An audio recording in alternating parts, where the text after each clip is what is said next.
ঝিলকে I love you বলে নিজের মনের কথা জানিয়ে দিল সাক্ষ্য। অবাক হয়ে গেল ঝিল। হ্যাঁ বন্ধুরা, এমনটাই দেখা যাবে। তাই সম্পূর্ণ জানতে ভিডিওটিতে লাইক দিয়ে চ্যানেলটি সাবস্ক্রাইব করে দেখতে থাকুন।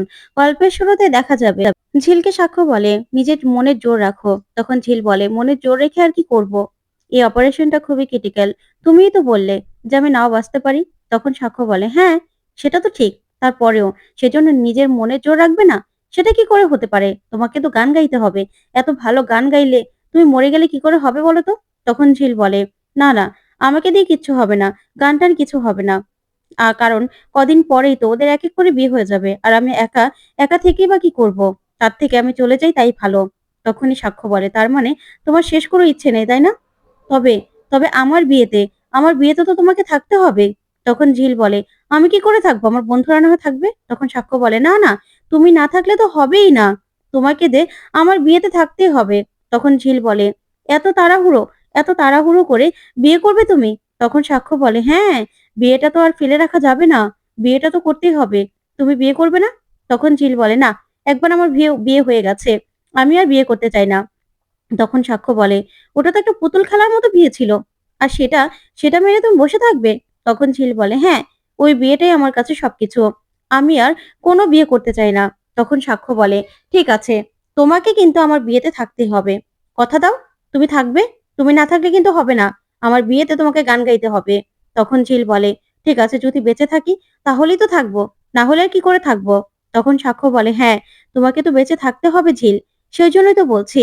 তুমি বেঁচে না থাকলে কি করে হবে বলো তো?" তখন ঝিল বলে, "হ্যাঁ, চৈতি চৈতি দীপ তো খুব ভালো মানুষ।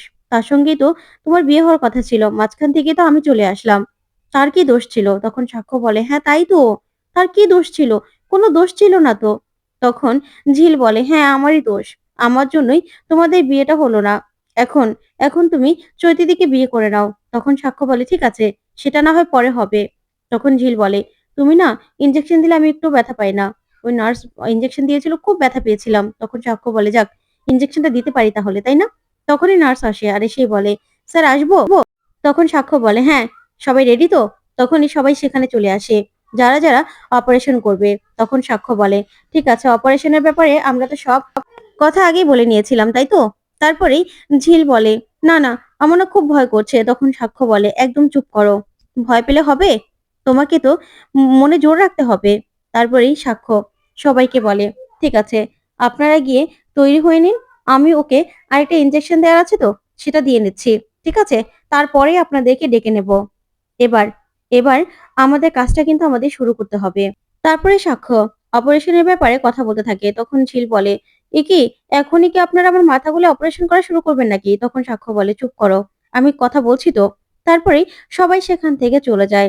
ওইদিকে ইনজেকশন রেডি করতে থাকে সাক্ষ্য। তখন তো ঝিল কাঁদতে থাকে। তখন সাক্ষ্য বলে, "ঝিল, কাঁদছো কেন? তুমি এত বড়, বড় লড়াই করেছো। আর এইভাবে ভয় পেলে হবে? আমি আছি তো তোমার সঙ্গে।" তখন ঝিল বলে, "আমার তো খুব ভয় করছে।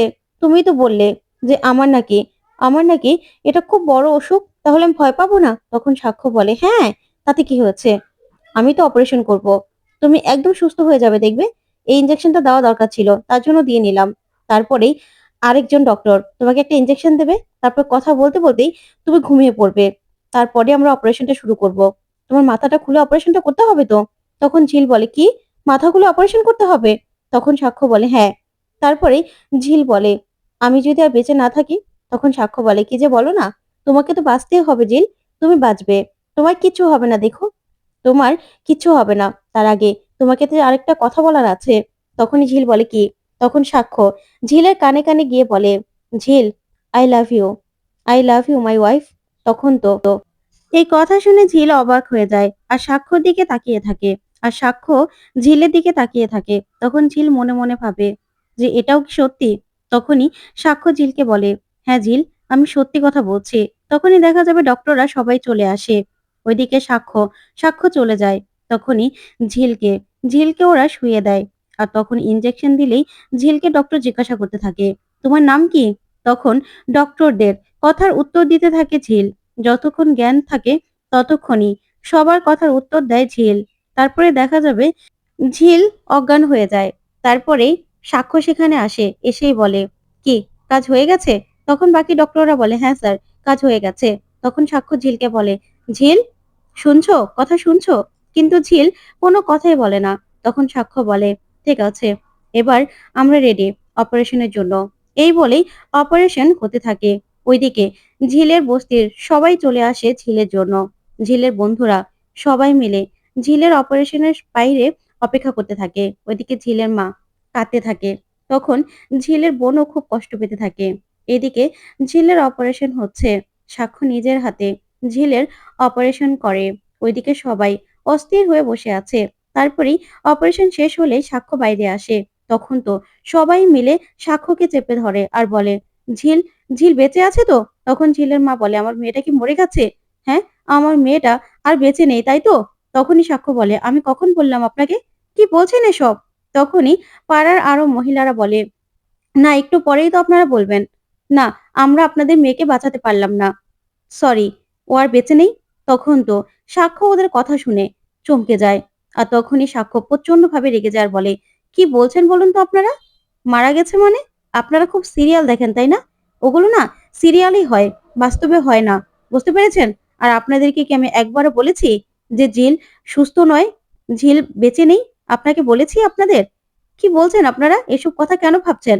আমি না একজন ডক্টর, আমি কোনো কসাই নই। তখনই একজন বয়স্ক লোক সাক্ষ্যকে বলে, বাবা, ঝিলমাকে কি আমি আর দেখতে পাবো না? আমার সবকিছু তো ওই দেখতো, ওর জন্যই তো আমি বেঁচে আছি। তখন সাক্ষ্য বলে, হ্যাঁ, ঝিল ভালো আছে, একটু পরেই কেবিনে দেব। তখনই ঝিলের মা আবারও বলে, আমার মেয়েটা বেঁচে আছে তো, নাকি আমার মেয়েটা মারা গেছে? বলো, আমাকে বলো। তখনই সাক্ষ্য বলে, আচ্ছা, আপনার কেন মনে হচ্ছে যে আপনার মেয়ে মারা গেছে? আমি না ডক্টর, মানুষের জীবন বাঁচাই। আপনারা কয়টা পেশেন্ট দেখেছেন এরকম যে মারা যায়? আপনারা কেন এসব কথাগুলো বলছেন? তখন ঝিলের মা বলে, না, আমরা না অস্থির হয়ে আছি ওর জন্য। তখন সাক্ষ্য বলে, ঝিল ভালো আছে, ওকে একটু পরে কেবিনে দেওয়া হবে, তখন আপনারা দেখা করতে পারবেন। তখন ঝিলের মা বলে, কেন?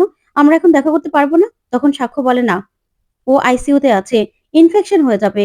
তখন ঝিলের বন্ধুরা বলে, ঝিল বেঁচে আছে তাহলে? তখন সাক্ষ্য বলে, আমি কি একবারও বলেছি যে ঝিল মারা গেছে? ঝিল কেন বেঁচে থাকবে না? ঝিল সুস্থ আছে। ওর একটু পরেই জ্ঞান চলে আসবে। তখনই ওর সঙ্গে বরং কথা বলে নিও। তখনই ঝিলের মা বলে, আমি ওর মা, আমি ওর সঙ্গে দেখা করতে পারবো না? তখন সাক্ষ্য বলে, দেখুন, আপনারা আপনারা গেলে ইনফেকশন হয়ে যেতে পারে আপনার মেয়ের। তার জন্যই এখন আপনারা যেতে পারবেন না। আপনার মেয়েকে কতক্ষণ পরে আমরা কেবিনে দেব। তখন না হয় ওর সঙ্গে দেখা করে নেবেন। আপনার মেয়ের ভালোর জন্যই আপনাকে বলছি। তখন এই বলেই সেখান থেকে সাক্ষ্য রেগে চলে যায়। তারপরে দেখা যাবে সবাই চিন্তা করতে থাকে ঝিলের জন্য। ওইদিকে নার্স সাক্ষ্যকে বলে, স্যার, জ্ঞান পুরোপুরি চলে এসেছে। আপনাকে এই কথাটা বলার জন্যই না ডাকছিলাম। তখনই সাক্ষ্য বলে, আচ্ছা, ঠিক আছে, তাহলে কেবিনে দিতে হবে। আর বাকিটা আমি দেখছি। এই বলে সাক্ষ্য ঝিলকে বলে, ঝিল, শুনতে পাচ্ছ? তোমার কি কষ্ট হচ্ছে? ঝিল, তুমি শুনতে পাচ্ছ আমার কথা? তখনই সাক্ষ্য ঝিলকে অনেক কথাই বলতে থাকে। কিন্তু ঝিল কিছুই বলে না। চোখ খুলে আস্তে আস্তে তাকাতে থাকে সাক্ষ্যর দিকে। তখন সাক্ষ্য বলে, শোনো, ওকে ২৪ ঘন্টা অবজারভেশনে রাখতে হবে। ঠিক তখনই ঝিল আস্তে আস্তে চোখ খোলে। তখন সাক্ষ্য বলে, তোমার কি অনেক কষ্ট হচ্ছে? ব্যথা হচ্ছে তোমার? তখন ঝিল মাথা নেড়ে না করে। তখন সাক্ষ্য বলে, ঠিক হয়ে যাবে একটু পরেই। তারপরেই দেখা যাবে নার্স বলে, স্যার, আমি যে ডিউটি থাকবে রাতে তাকে আমি বলে বুঝিয়ে দেব। তখনই সাক্ষ্য বলে, না, আমিই থাকবো রাতে কেবিনে। তখনই নার্স বলে, স্যার, আপনি থাকবেন? তখন সাক্ষ্য বলে, হ্যাঁ, আমি থাকবো। কেন? তোমার কাছ থেকে কি আমার পারমিশন নিতে হবে নাকি? আমি ২৪ ঘন্টা থাকবো, না ২৪ সেকেন্ড থাকবো, না ২৪ মিনিট থাকবো, সেটা আমি ঠিক করব।